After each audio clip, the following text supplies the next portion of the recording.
জেলায় জেলায় সংকট সমস্যা তা থেকে উত্তরণের চ্যালেঞ্জ আর সম্ভাবনার কথা তুলে ধরতে চলছে ডিবিসি এক্সপ্রেস। বিশেষ এই আয়োজনে মতামত থাকছে তৃণমূল থেকে শুরু করে নীতি নির্ধারকদের। ডিবিসি এক্সপ্রেস আজ সারাদিন আছে ঢাকা জেলায়। ডিবিসি নিউজের বিশেষ আয়োজন ডিবিসি এক্সপ্রেস। আজ সারাদিন ছিলাম এই নবাবগঞ্জ উপজেলায়। সেখানে তুলে ধরার চেষ্টা করছি সাধারণ মানুষের যে সমস্যা এবং কি সমাধানে উত্তরণে নীতি নির্ধারকরা কী ভাবছেন, কী পদক্ষেপ নিয়েছেন এবং কী কী চ্যালেঞ্জ মোকাবেলা করছেন সেসব বিষয় তুলে ধরার চেষ্টা করবো। আমার সঙ্গে এই মুহূর্তে যুক্ত আছেন এই উপজেলা নির্বাহী কর্মকর্তা। জানবো তার কাছ থেকে তিনি আসলে এই সমাধানে উত্তরণে কী কী পদক্ষেপ নিয়েছেন।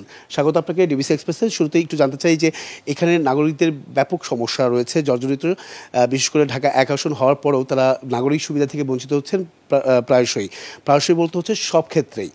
বিশেষ করে গ্যাস নেই, তার পাশাপাশি হচ্ছে স্বাস্থ্য খাতে একটা মানুষের দুর্ভোগের মাত্রা বাড়িয়েছে কয়েক গুণ বলা যায়।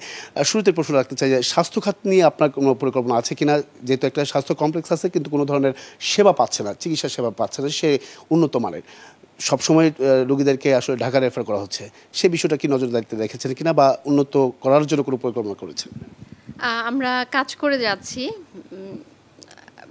এখন যে সমস্যাটা হচ্ছে এটা আপনি সারা বাংলাদেশ ব্যাপী দেখবেন যে আমাদের যে জনসংখ্যা রয়েছে এই বিপুল সংখ্যক জনসংখ্যার তুলনায় ডাক্তার এবং নার্সের সংখ্যা অপ্রতুল এবং চিকিৎসা খাতে যে সকল আধুনিক যন্ত্রপাতির দরকার হয় এটা আসলে নেই। এটা আসলে আমি যদি আপনি বলেন যে নবাবগঞ্জের সমস্যা, এই ক্ষেত্রে আমি একটু দ্বিমত জানাবো। এটা হচ্ছে আমাদের দেশের সকল জেলা এবং উপজেলায় এই সমস্যাটা রয়েছে। তারপর আমাদের সীমিত ক্ষমতা থেকে আমরা চেষ্টা করে যাচ্ছি এটার উত্তরণ ঘটানোর জন্য।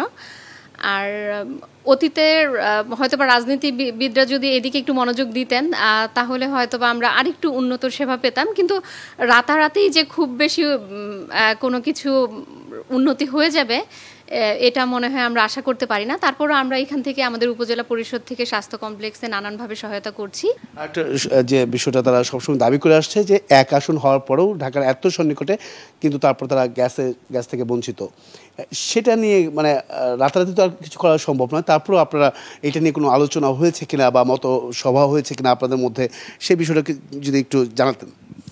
এখানে আসলে আপনি গ্যাসের সমস্যার কথা যদি বলেন, এটা ঢাকা 1 আসন এবং নবাবগঞ্জ উপজেলার কথা স্পেশালি যদি বলি, এখানে 14টা ইউনিয়ন পরিষদ রয়েছে এবং ঢাকার থেকে মাত্র 30 কিলোমিটার দূরে অবস্থিত।